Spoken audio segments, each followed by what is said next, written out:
The US and UK are happy to talk about political prisoners abroad, but they've created a political prisoner of their own. At every stage, the law has been abused in order to victimize Julian. He has been silenced, he has been disappeared. The last time Julian was allowed to attend his own court hearing was in January 2021. Every time he's requested to be there in person, those requests have been denied. Julian did nothing wrong. He exposed war crimes committed by known individuals. Those who committed the war crimes or were responsible for those war crimes have not been held accountable.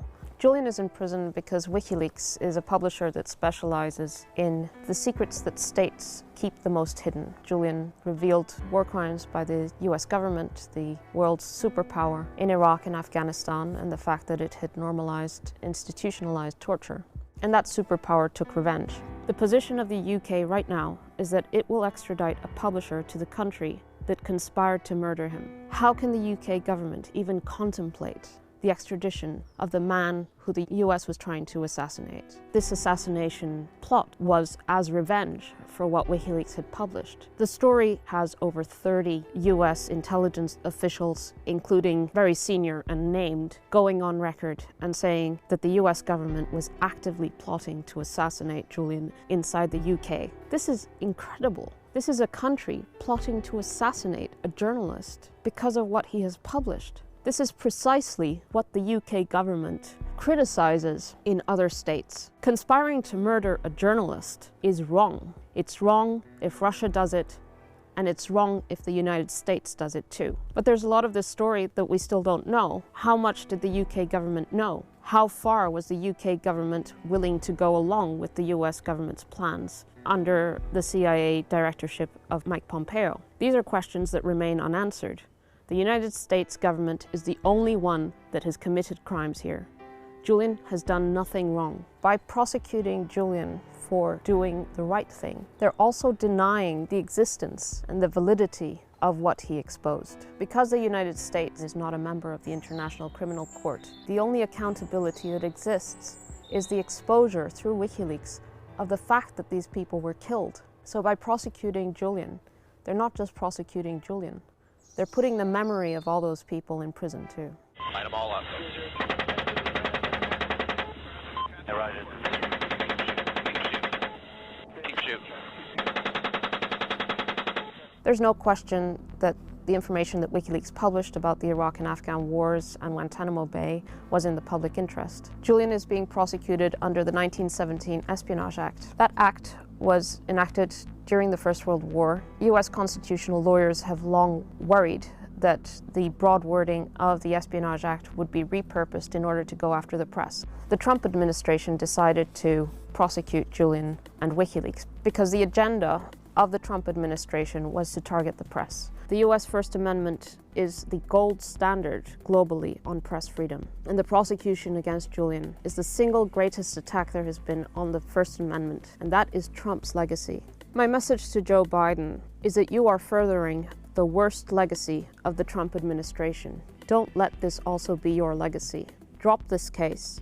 If you don't drop this case will be used by future administrations in order to silence dissent, in order to silence the press. This is the most serious attack on press freedom there has ever been. The United States government is saying that any person, anywhere, is bound by the US Espionage Act. This is a completely absurd and dangerous proposition. Julian is not a US citizen. He's an Australian citizen who was working as a journalist in the United Kingdom. He owes no allegiance to the US government. He received information from a source, Chelsea Manning, and he published it. That's all he did. And now the United States is threatening Julian with a life sentence, 175 years. It advances the absurd notion that a country can limit press freedom beyond its borders, that it can crack down on foreign journalists abroad.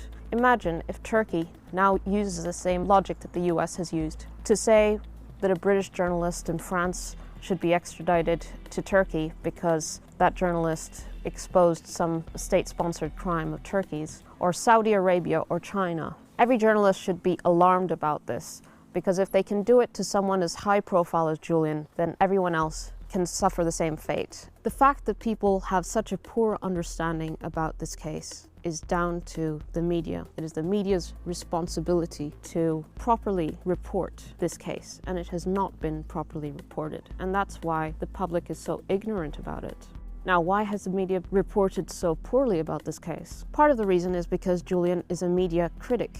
He's not just a publisher, but he has been very critical of the way that the media has reported, for example, WikiLeaks publications. WikiLeaks also poses a challenge to the legacy media because the WikiLeaks model is what Julian calls scientific journalism, to publish original source documents alongside the analysis in order to allow the reader to draw their own conclusions, to access the same information that the journalists did in order to assess the material themselves. And that's why WikiLeaks is such an important resource for academics and historians, not just journalists.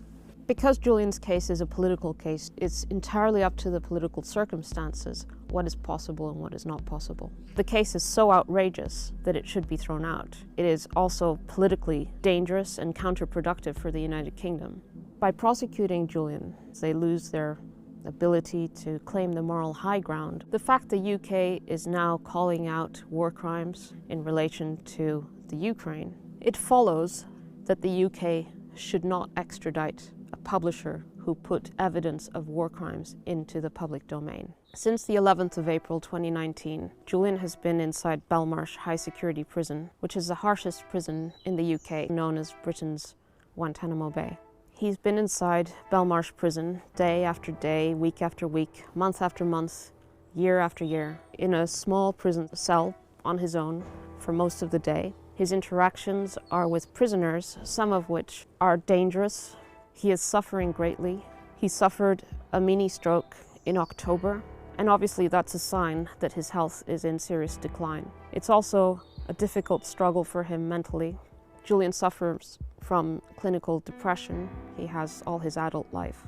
And it's obviously very difficult for him spending so much time in isolation away from his children and from his family and friends. I have 2 children with Julian. They are 3 and 4. Our eldest was born when Julian was still in the embassy in 2017, and he would go to the embassy to visit Julian. We kept it secret so a friend would come in posing as his father, until a guard from the embassy approached me outside the embassy and said that I shouldn't bring the baby in anymore because they had been instructed to steal a nappy in order to analyze the baby's DNA. Our youngest just turned 3. He was a few weeks old when Julian was first arrested. And he's only ever seen his father inside Belmarsh Prison. For both of them, the only memories they have of Julian is inside Belmarsh Prison. Because I don't know how long our children will have with their father, if they just have a few months maybe, before Julian's taken to the United States and will most likely lose his life there. I try to make their experience with their father as enjoyable and light as possible. I don't talk about the fact that we're going to a prison.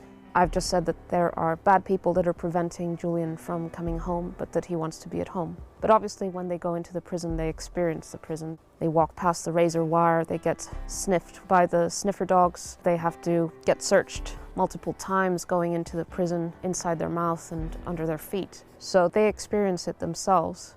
But I don't want the experience to be scary or intimidating.